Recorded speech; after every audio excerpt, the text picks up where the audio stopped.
Okay, so if the team has gotten to the point where it's generated the scenarios, they've chosen one, and now we're asking them at the end of a long day to convert the words that describe the scenario into numbers. And we've already asked them to do all this heavy lifting, and this one is just equally as hard. Any tricks?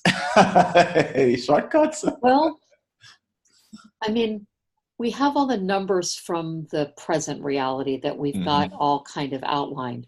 So it's actually, I don't find it that hard to get that first column. Wow. Yeah, the first, so if we go out, let's say we're going from 2020 to 2035 or 2040, it's not that hard to get the numbers for 2040 Wow. because 2040 is still kind of imaginary. Right. Right. The hard part is where you start bridging them. Oh, for sure, for sure. But I find that they, apart from the CFO and his or her financial numbers, Right. they're not used to thinking of their company as a set of numbers. They're not. They're not. No, my clients. My Right. clients. I can only speak for the ones I work. They're not. They're not used to thinking of a collective numeric picture of the company. That is where they sort of struggle to say, well, the head count and the production and the revenue and the, because they usually they're not used to seeing them all together on one And the page, interrelationships. and Right. interrelationships, right? They get sort of really twisted up trying to think. But if this is that high, wouldn't that be much lower? Like, this is Well, the first time. I think this is a place where my experience with legacy companies sharply diverges from my experience with startups. Yep. For one thing, because startups are largely digital tech companies. Uh-huh. So headcount has a much less linear relationship to outputs than Mm-hmm. it does in most legacy companies. Mm-hmm. Like there's absolutely no reason why $1 billion company needs to have, 50,000 people unless it's Amazon that has, drivers and warehouse workers and this kind of thing. But most of my clients don't have anything like that. Mm-hmm. Their entire business takes place in zeros and ones or quantum computing on this thing, Mm-hmm. you know? Mm-hmm. And so the head count will have something to do with what they can see as the number of streams of separate projects Mm-hmm. necessary to propel the future. So what will happen, I find, is usually, and this actually happens, I think, in legacy companies also just a little bit more slowly, is that people start to work out a background algorithm. Mm-hmm. Like they start to figure out, okay, revenue seems to be tied to headcount in this way. Mm-hmm. Like this seems to be the arithmetic relationship Mm-hmm. between these two, and then they can extrapolate a number from, if you can get those first couple numbers, you Mm-hmm. know, what's our revenue, what's our profit, what's our number of widgets, or, number of subscribers, or volume of production, whatever it is. If you Mm-hmm. can get those first few numbers up there that that exemplify the scenario come to life, Mm-hmm. then you can get their brains working on what are those arithmetic relationships that allow for the extrapolation of the rest of the numbers. And Right. thank goodness, because otherwise you'd be there until, the Until next. forever. Right. Right. And I think in a startup, because they're inventing these relationships from scratch, they're very present Yes. to these connections. And I think in the legacy companies, you come in and you're trained to do a job. Hmm. And your job isn't to answer questions around interconnections unless you're the CEO. Your job Right. is to do your job. And all of a sudden, here we come asking you, what's the connection between what you're doing over here and what he's doing over there? I was like, what? Yeah. I don't You know, know. I never there, thought of it before. there's a question that we really didn't address that maybe is germane to this question, Mm-hmm. which is who should be in this room? Mm-hmm. Like I am not agnostic on who should be in the room, Me neither. Right. Right. Go and ahead. so I don't really want people in the room who don't have some kind of global view Mm-hmm. of the company. If you're Mm-hmm. just a functionary in the organization, just doing your job like this, Mm-hmm. you're really not playing at a level and not likely to play at a level that has you belonging in this room, Right. which may be Right. why I run into a little less of what you're describing. Right. Right. Right. Right. Right. I try to, and Right. then Yeah, we get overruled all the time. So they tell us, no, no, no, IT has to be in the room. No, IT has to be there. I met the IT guy, right? And I'm like, he's more at the fix my laptop kind of level than he is a digital strategist. I mean, you that's sure? funny. I Because when said, in my world, I'm like, oh my God, IT has to be there. well, if if he has the global view or she has the Right, global view, right? Exactly what you said. If they right, have the global view, then they have every right to be there because they're going to contribute a lot. I was in right. a retreat where they had a digital strategist, and he had been hired for about 4 months. So all he'd been doing, he'd been thinking about the future. So when he Wow. spoke, the whole room just got quiet because he was so brilliant. Mm, I mean, he was smart, but his the quiet didn't come from his smartness. It was the role he was playing that was so unique that none of them had right. been playing that role. Nobody could speak to what he was talking about because it was like Greek. He was like talking about something on some language they speak on Mars. It's like, what? But That's so it interesting was that that germane was to the the business. digital strategist who was thinking like that. He was a wonderful disruption because he forced them to contend with the stuff they really had to contend with, but they really Right. couldn't in their day-to-day jobs. This was their real Mm, first moment or point of contention, and he had right. to be dealt with. He couldn't be just kind of nodded. He could nod his head at him and okay, let's move on, because that's what they were doing in meetings with him. They were just kind of ignoring him, but they Mm, couldn't ignore him for the sake of the exercise. right. But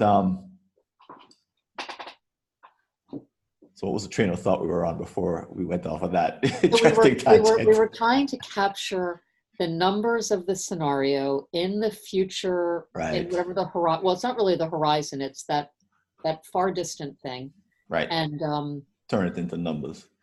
turn it into numbers, and then start walking it backwards. All right, let's Now, talk about the walking you have a back. really great way of doing this that I'm absolutely stealing. So you talk about Right. your way. Okay, right. So our way of doing what we call the Merlin process. So if you're listening to this inside of dynamic objectives, you probably know that we advocate this process of starting from the future and then working back and developing usually it's a spreadsheet of Yeah, it's a numbers, matrix. a matrix, yeah, which show how the numbers change going back from the future to the present, and then the initiatives that drive the change in those numbers underneath it, all lined up in this one nice, beautiful chart. And I think a long time ago, we used to do this as a big group of Like I did like 6 months ago. 15 to 20 people. But you But know I was what? still young and stupid enough to think that was a good idea. It was really hard because it's really a hard piece of work. It takes the best thinkers. So we always have the CEO and the CFO. That's like our requirement. What we've done, and this really happened because our clients said that they couldn't afford 3 days of strategic planning consulting fees. So we came up with a 2-day version. But what had to go was the Merlin process, and where it went to was into the evening.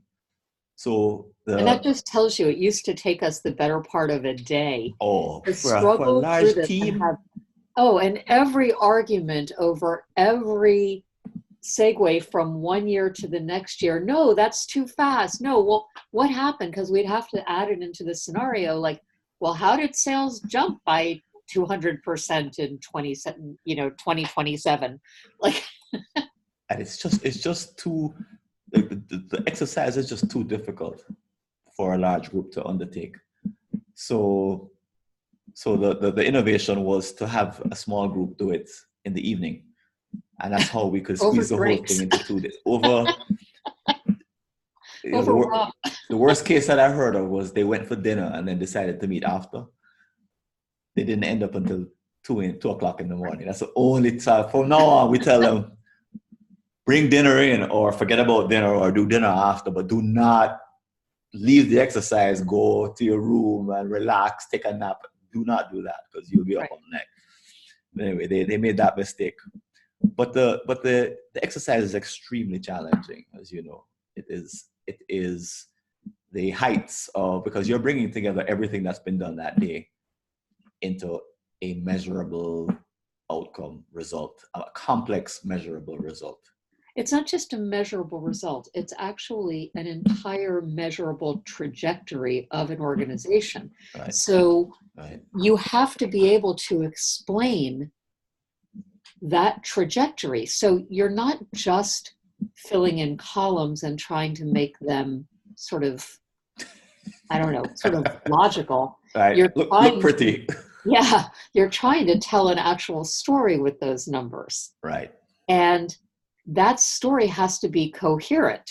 Right. And I mean, I'm telling you, I'm convinced this is why I look 15 years older than you, even though I am not, is because I did not have that innovation, and I have suffered through too many of these and attempted to mediate all of the arguments about how in the world, sales jumped by 300% in 2027. Why? Because we're tired.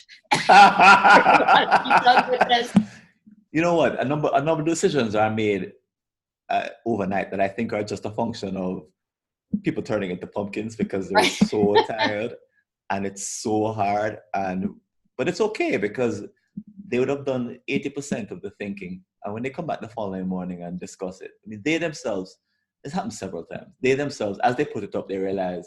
No idea why. Sales jumped by 300%. Let's see, 1 year.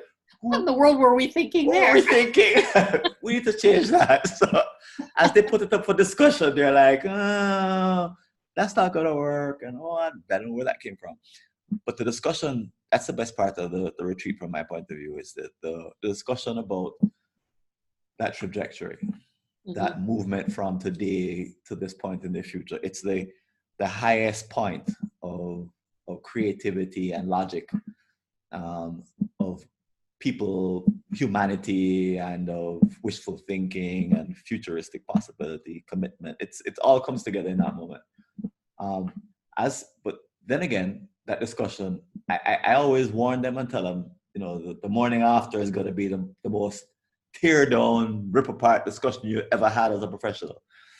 But lately, not so much. I don't know why. Maybe because I warned them. I actually think that a lot of the things that we have done for years and years and years are now kind of in the ether. People know what pre-mortems are. They know what scenario planning is. They know what backcasting is. Yeah. They may not have done it, yeah, but they have enough familiarity with these approaches and these sort of ways of thinking that I think people have a little bit more willingness to, first of all, just kind of like make a little bit of a leap of faith. Yeah. And also, and maybe this is partly our sort of aging and getting a little bit less attached to the purity of the process.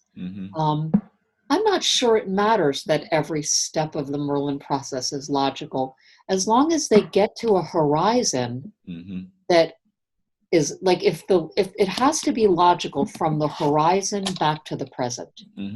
Whatever the horizon for the strategy is back to the present, that has to be coherent. That has to be coherent across dimensions. So that can't have the one where the head count is 70 with, $5 billion in revenue. What? Yeah, that can't happen. And if that horizon back to the present is completely coherent, then, from the horizon to the sort of Merlin start point, I'm not too worried about that because we're not really working on the Merlin start point. We're working on the horizon. But it's the reason I warn them, though, isn't because of the coherence per se. It's a disagreement. Right. It's the lack of alignment that, the team went away and they thought up all these great things and they came back and look, this actually happened in one. They came back saying that the company will be back in goal in 15 years, the entire company. So the half that weren't the ones that weren't in the Merlin process were like, you've got to be crazy. But it Right. wasn't the coherence. It was that we Yeah. don't want to invest that Right. in that. We don't want that outcome. So it was a pure disagreement. But even Yeah, then, I I'm think not that's seeing really sharp hard. disagreements. That's really hard. I mean, and you see that in companies all the time, except it's buried under the day-to-day minutia. I Right. mean, I probably see it in sharper relief in my work because It's I'm dealing immediate. with, yeah, it's very immediate. And if a company is going in a direction that, the CTO finds reprehensible, Right. like he signed on for X and now we're doing Y, Right. and he's seeing it every single day with each new launch that he's having to do of each new client that's coming in. He's feeling demoralized a long time before the strategy work. Right. He's Right. already in the presence of his sort of abiding protest Right. against the direction the company's His selected. resume is out there, maybe. Maybe, Or he's maybe. checked out. He's Or checked out, more like. he's already He's checked decided out. that he's going to do something different, and it's gonna flop. Hmm. What I see in the legacy companies is and it baffles me, but it's explainable. Is I see people surrender, and Yeah, they it's like they say, well, that's somebody up there, that's their job, isn't it? And I say, well, no, because the people up there in your board or whoever you think is up there that's making these decisions, they don't have the information that you have. They don't have the day-to-day. They don't have the data. They don't have the knowledge of the industry. They don't have anything that you have. And to right. expect them to become so expert that they can make a decision about your company, I say it's just asking way too much, because they'll never become that. You've got to inform them, which means you've got to take some risks in saying what you think, where you think the company should go and why, and be able to stand up in front of the board or the chairman or whoever you have the most fear regarding, and say the truth. Right. That little bit right there is the part that legacy companies are very slow to develop, from what I've Yeah, seen. and I think part of you know, what you and I have successfully done, both in our work together and separately with legacy companies, is to to give those people who heretofore believed that their voice is meaningless, excuse me, Yeah, or that their input is unimportant, yeah, the courage yeah, to stand for what they see and what they believe. yeah, Not like Rosa Parks standing for what she believed, but more like actually saying, like, look, I may not be the captain of this ship, right, but I'm up here at the top of the mast looking out, and I actually see, the torpedoes being launched. right, right, And I've got on radio the guy in the engine room who's manning the defenses. So, you know, by all means, generals tell us which direction to go, but, we're rubber meets the road right here. I've mixed about 47 metaphors, but you get what I'm no, saying. no, it's fine. I actually think it's a little bit of Rosa Parks, because I worked with a transportation entity in our government, transportation. And Rosa Parks was kind of a transportation There we transformation. go. That's where she started, right? So this is apropos. And I played to sort of try to get their attention. I played the video of the Challenger explosion Oh, and wow. all of the conversations afterwards. And I said, and they had a whole reenactment of the whole thing. I mean, to me, it was devastating. It is. This I is mean, what given what happens when we you did, know better. the Challenger disaster was like our failures writ large, like every organization's failure to Right, listen. right. That killed those people Right. because of organizational nonsense. And I say, so there's people there who knew better, and they didn't say anything, and they didn't say it loudly enough, and they weren't insistent, and they didn't this and they didn't that, and the word never got up to the right people who could make the decision to save these people's land. And I said to this particular client, I said, each of you around this table are the people at that table. And Right. when you don't speak up, people are going to die. you could hear a pin drop. And it had the effect for about a half an hour. Right. And then business as usual kicked in. And it was all went back. That's kind of, I think that's pretty much the lifespan of a breakthrough moment. And then you have to put in structure to keep it going because, life swoops in, our humanity swoops in and kills it pretty quickly. And then it's like, I have bills to pay. I have a kid to pick up from school. What are you talking about? Right. But I do actually believe that at times this is exactly what happens. This magical moment comes, and some groups step up, and some don't. Remember, we had a banking client that stepped up and saved the bank from ruin. That was the purest example I've ever seen in work that we've done, in which they stepped up and saved the bank from disaster. And that was incredible. That really was incredible. People from disaster. But anyway, that's the Merlin process and the Merlin chart. How about the final step, the strategy mapping?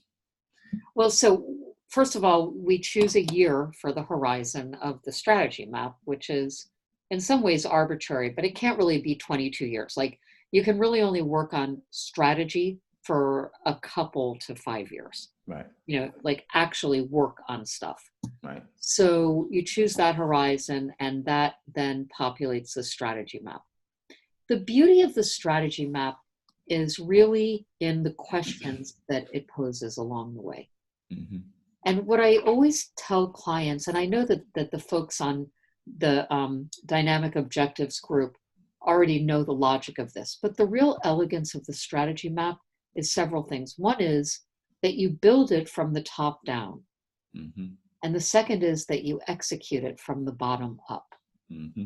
which sounds so sort of trite when you say it, but it's so extraordinary in practice. Mm-hmm. So by building it from the top down, you're actually taking these abstractions that are lagging indicators, things like shareholder value and revenue and sales and profit. And the reality is you cannot work on any of those. Mm-hmm. You simply cannot work on shareholder value. Go push on shareholder value. Go make calls to make more shareholder value. There is nothing to do there. Mm-hmm. All right? You have to begin to build that map and ask those subsequent questions. So what is our customer value proposition? So if we are to produce these financial results, who must we be for our customers? Mm-hmm. Now, that's not a question that companies ask, not posed in that way. That's a very unusual question. Who must we be for our customers? I think about who must we be as strategy consultants for our clients, such that we produce our own outcomes. Mm-hmm.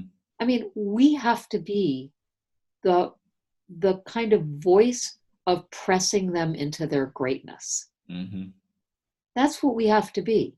Mm-hmm. Who we are for our customers is we are the wall against which they cannot shrink. Mm-hmm. They cannot, cower. Mm-hmm. And they will rise to the occasion. Mm-hmm. We won't let them do otherwise. We won't let them do otherwise. That's who we are. Mm-hmm. And by being that, everything else falls out of that. Mm-hmm. Everything. And the same thing happens in the strategy map. So when you ask these questions, you pose the question to the client, who must you be for your customer such that you produce 200% growth next year? Mm-hmm. They really have to think about it, because you're not saying what's your customer value proposition. You're saying, who must you be? Mm-hmm. And that's a different kind of question. Right. And then once that question has been answered, and this is a really hard answer to come up with, because the reality is that every company has to be competent in all of it. Mm-hmm. You can't be incompetent at operational excellence, right?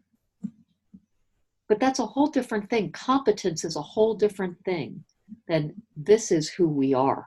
Right. I think most companies, they chase after that basic kind of problem solving competence. Like that's their normal way of being. Their thrown way is just to chase after problems and try and fill holes. But that Right. doesn't get them answer the overarching question. It and it's I haven't found a company yet that when I ask that question, they articulate it's a foreign question. Yeah, I guess and you they, would see more of it though, because they have to ask that question to survive, right? yes and no. They ask it as what's our value proposition. They Mm-hmm. ask it in the way that you would need to be asked it by a VC in a pitch, Mm-hmm. asking for money. That's So what's different. your differentiator? What's the value proposition? Uh-huh. What's unique? And so Uh-huh. they've answered it in that way. Uh-huh. But when you actually give them sort of the buckets, Mm-hmm. here's operational excellence, here's regulatory, know-how, here's customer intimacy, here's product, and you say, choose one. Mm-hmm. No, no, no, no, no, no, no, no, We no, need no, to do no. all of them. I mean, no, Like you don't everything. understand. Right, We need to do everything and be everything for everyone. right. But actually, no, Right. you're not, you know? And so a lot of my clients end up choosing customer intimacy, but later on, sometimes it doesn't turn out that's who they are, Mm-hmm. you know?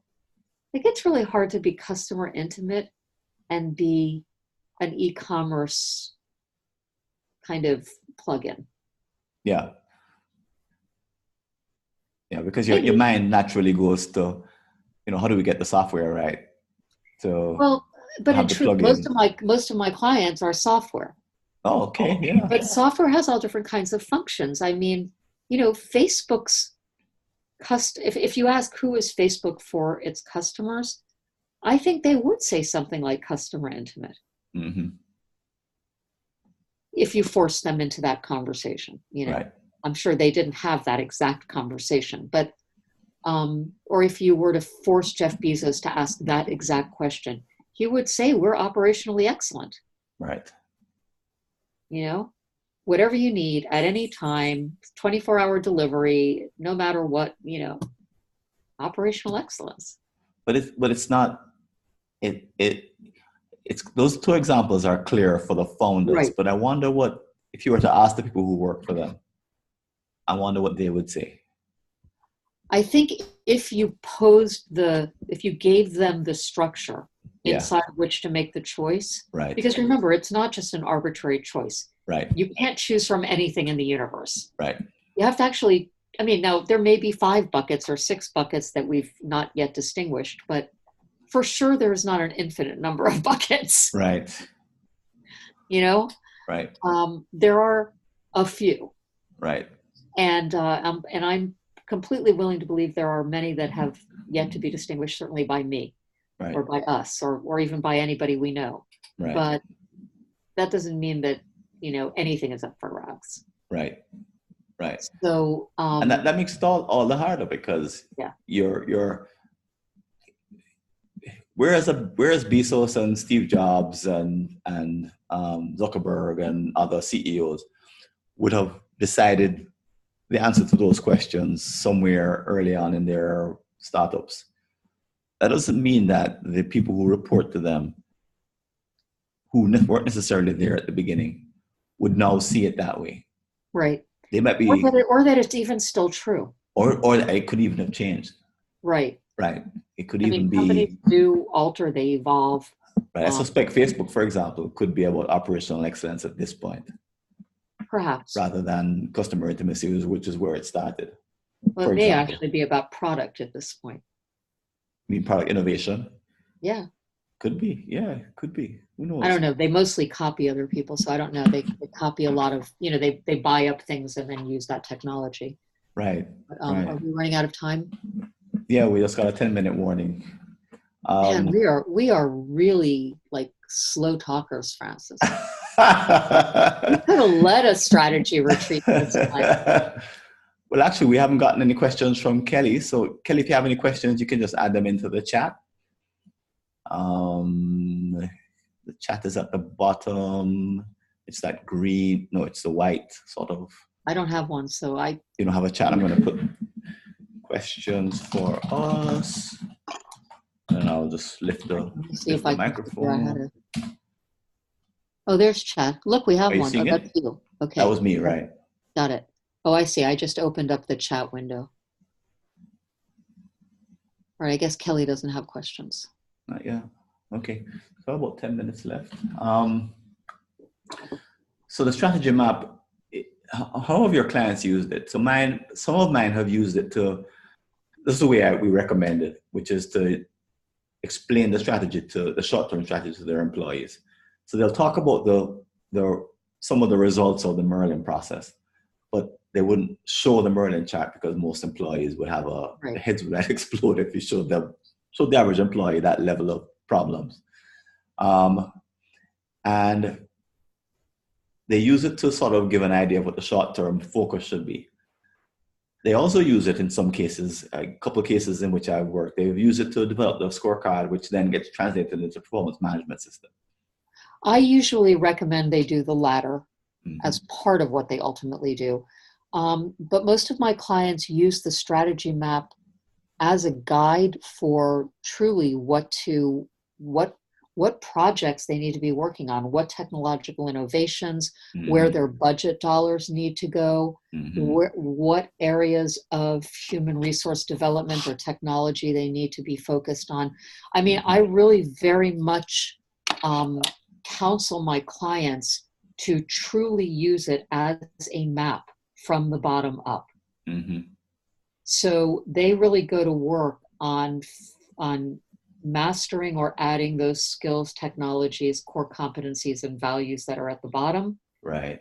So as to fulfill those processes, invent those processes, and produce the result. Right. And we do, I mean, and maybe this is just the luck of the draw. Many of my clients, perhaps by virtue of their backgrounds with MBAs and so forth, are sort of the technorati. You know, they are very comfortable with cascading things into metrics and utilizing those metrics to build individual performance review matrices. And so most of the individual employees within my client organizations have some kind of performance plan that is tied to the strategy explicitly. Right. But their whole existence is tied to the strategy. Right. Right. And so, in many legacy companies, their performance management system, they don't have one at all. If they ever had one, it's either been forgotten or it's been turned into mush. So they really are just going through the motions without giving any real kind of feedback. And along we come and then we say, you've got to measure the contribution to strategy. And you've got to measure the strategy's hypothesis. I mean, let's find out if this thing is BS. Yeah, let's actually track it. Yeah, you can actually. There's one client that I know that I think I'm not sure how it ended up, but I left them doing something that I wanted all my clients to do, but it was to have one person manage the assumptions. Weird job, but it wasn't her whole job, but it was a part of her job. So she was there she was in the retreat, but she was a brand new employee. So she didn't really have a lot to add. Mind you, she was so smart that the few things that she said were brilliant. So it was one of those situations. But her job going forward would be to manage the hell out of the logic of the strategy map and the Merlin chart, and to be the one who raised the flag when something changed. Right. So she actually also had the job of therefore scanning the horizon. Right. Which, imagine how interesting that would be. I think that's amazing. I mean, that's really what a chief strategy officer ought to be doing. Yeah. But the thing is that it's not just the assumptions. I mean, one of the things that often drops out of a strategy is that a strategy is a hypothesis. Right. It's a theory. Right. And theories can be wrong. Right. And if you're doing strategy right, you are scouting the horizon for evidence that your theory was wrong. Why? Right. Because if you find out that it's wrong, for example, if you fail miserably at doing every single thing the strategy prescribes and you're producing the result anyway, your strategy didn't do it. Something else did it, and it wasn't the strategy. So throw out that strategy and start again. Maybe start with what worked, you know? On the other hand, if you're doing every single thing the strategy prescribes and your results are in the toilet, your strategy doesn't work. And these things happen all the time, and nobody takes a step back and goes, whoa, hang on. We're wrong. Right. Let's stop beating our heads against the wall. We've been doing this thing for 2 years. The horizon is 5 years. We're not advancing the ball down the field whatsoever. Right. Restart, you know. Start all over again. Right. Yeah. Right. I suspect it's an ego thing that stops. I don't think so. I actually think it's more like Sisyphus. If I just keep working harder, you just forget it's a theory. And the theory could be totally wrong. You know? It's like inertia, but in the inertia of pushing a boulder up the hill. You start to think it's true because it's a map. And it looks true. It's really impressive. I mean, we spent 2 days on it. Yeah, and you spent money and we got the consultants. Time, and you got us. Therefore.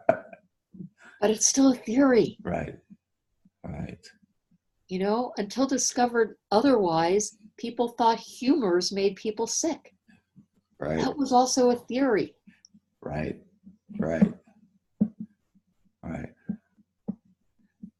That's a new. I have said that before, but I don't hammer that home. I don't leave it with them to carry forward.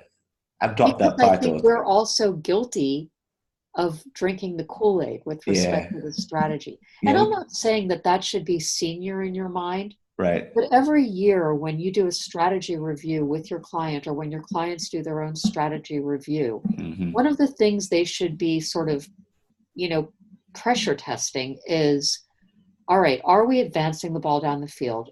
Is our balance scorecard reflecting that we're successfully fulfilling our strategy? And if we are, what are those top line numbers? Right. Is there a progression being made? Because at some point you have to call it. Right. Now, I don't think you go into every strategy review going, oh, it was probably crap. Right. Probably because that's usually not the case. There's usually wins and losses. Right. A mixed review. Yeah, there usually is. Yeah. We have less than a minute, Francis. Yeah, we do. Ami, thank you so much for spending time with us here at Dynamic Objectives. Well, thank you for having me. What a delight. Oh, I know. I don't think I've seen you in a long time, so. That's true too. We've talked a lot. Eyes on each other, right? But not actually. And to our audience, thank you so much. Kelly said she didn't have any questions, but she enjoyed the conversation, and it's been great presenting it. Thanks. You're going to post it, so it'll be available, right? Right, it will be available. Thanks to you and me, and thanks to our audience and Kelly. And take care, guys. All the best.